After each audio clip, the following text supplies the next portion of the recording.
सौरव शर्मा के यहाँ से जो भी सोना वगैरह या जो भी पकड़ा गया है। श्री हनुमंत छाया ज्वेलर्स, कुशल कारीगरी और शुद्धता की पहचान। तो पता याद रखें, मेडिकल कॉलेज के आगे, तिली रोड, सागर, मध्य प्रदेश। मुझे जानकारी मिली है कि कांग्रेस के विधायक हेमंत कटारे जी के द्वारा ये जो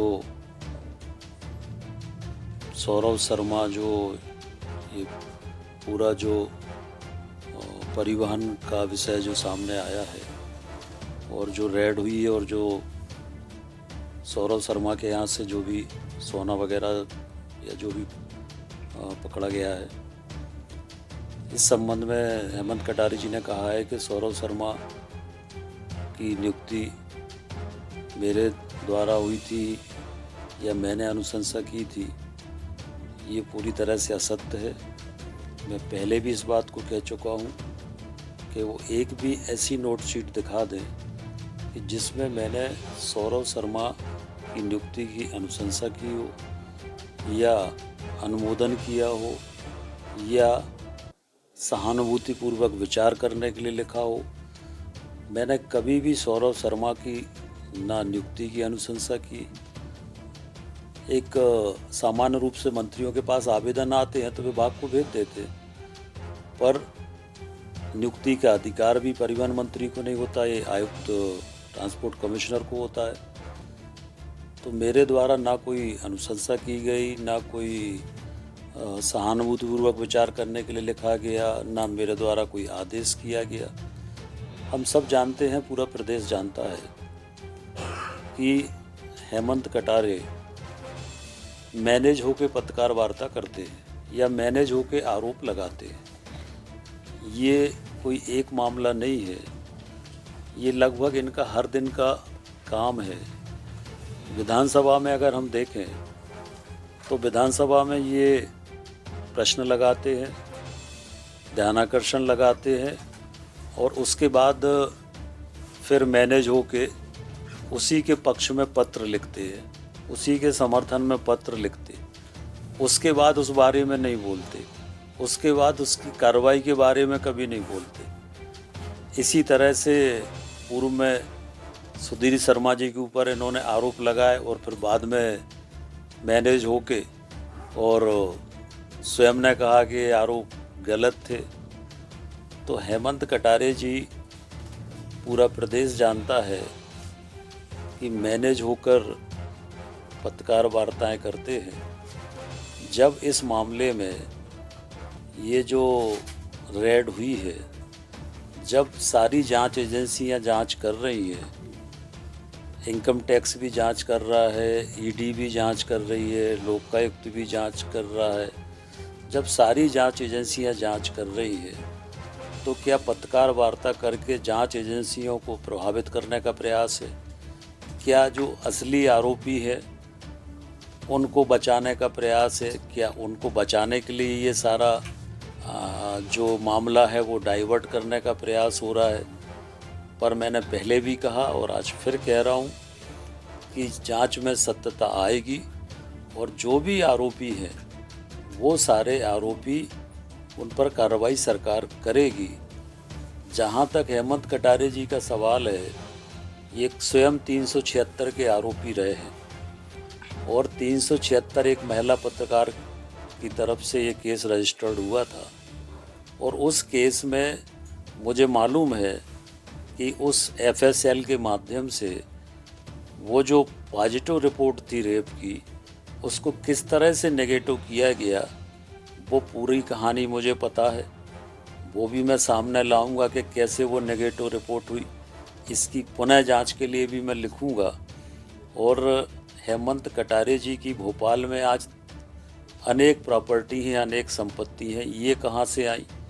हेमंत कटारे जी का जो आईएसबीटी पर पेट्रोल पंप है, उस पेट्रोल पंप के आजू बाजू में जो झुग्गी झोपड़ियाँ हैं, उन झुग्गी झोपड़ियों में इनके भाई योगेश कटारे के संरक्षण में गांजा बेचा जा रहा है, ब्राउन शुगर बेची जा रही है। तमाम तरह के नशीले पदार्थ बेचे जा रहे हैं। इनके खुद भाई के ऊपर, योगेश कटारे के ऊपर 35 आपराधिक प्रकरण हैं और ये चुनाव के समय भी भिंड में कैसे चुनाव जीते ये भी मुझे मालूम है। भोपाल से अपराधियों को ले जाकर बूथ कैप्चरिंग करके ये इन्होंने चुनाव जीता। तो वो पूरे समय भोपाल में रहकर और मैनेज होकर इसी तरह से लोगों पर आरोप लगाते हैं, पर मैं उनको मैनेज करने वाला नहीं हूँ। मेरा राजनीतिक जीवन खुली किताब की तरह है। और उन्होंने कहा कि सौरभ शर्मा की नियुक्ति मालथौन चेक पोस्ट पर मेरे समय में हुई थी। मेरे समय में सौरभ शर्मा की ना केवल मालथौन चेक पोस्ट, किसी भी चेक पोस्ट पर नियुक्ति नहीं हुई। मेरे समय में ऐसा परिवहन मंत्री था जिसने पूरे प्रदेश में चेक पोस्ट बंद कर दिए थे, तो उनको तो मेरी प्रशंसा करना चाहिए कि मैंने तो चेक पोस्ट बंद किए थे। तो वो तो उल्टा प्रशंसा करने की जगह आरोप लगा रहे हैं। तो ये सब किसके कहने पे कर रहे हैं, क्यों कर रहे हैं, ये सब जानते हैं। और ये पूरी तरह से एक असली आरोपियों को बचाने के लिए मामले को डाइवर्ट करने की कोशिश हो रही है। और हेमंत कटारे जी से मुझे प्रमाण पत्र लेने की ज़रूरत नहीं है। शायद उनको मेरे पारिवारिक इतिहास की जानकारी नहीं है, मेरी पैतृक संपत्ति की जानकारी शायद उनको नहीं है, और इसलिए उनने इस तरह की बात की। हमारे पिताजी ने 25 एकड़ ज़मीन जिसकी कीमत 500 करोड़ है मंदिर के लिए दान दी है। तो जिसके पिता 25 एकड़ मंदिर के लिए दान 500 करोड़ की ज़मीन दे रहे हैं, वो क्या ऐसे ये इस तरह की गंदगी करेगा क्या?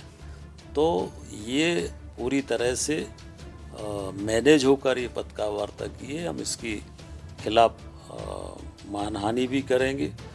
और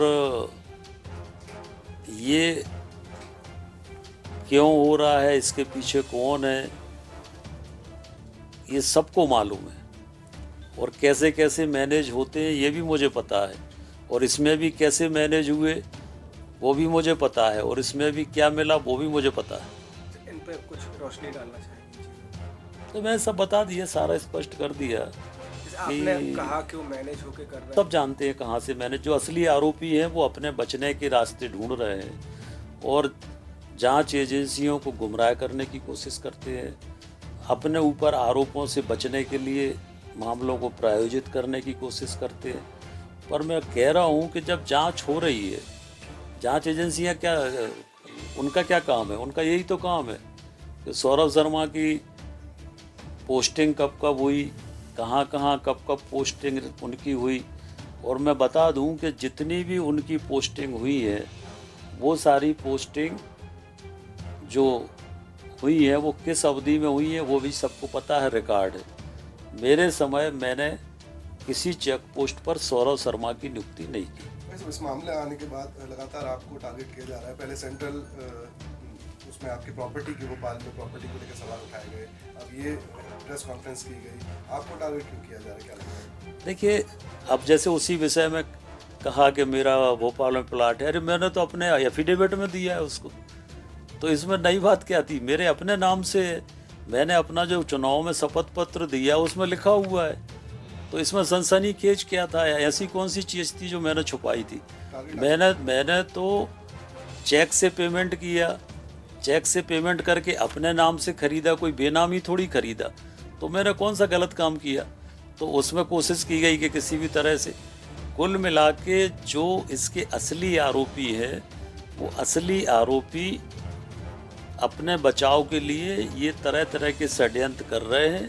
ये कोई षड्यंत्र सफल नहीं होंगे, और जो आरोपी हैं वो आप देखेंगे कि सबके सामने वो आरोपी जल्दी आएंगे। अब आपके शहर देवरी में किसान भाइयों के लिए लेकर आए हैं सोनालिका ट्रैक्टर्स। सोनालिका ट्रैक्टर्स के सभी मॉडल उपलब्ध हैं। हमारा पता है रोहित ट्रैक्टर्स एंड मोटर्स, पुराना bypass road, Sanjay Nagar, झुंडको ward, Deori.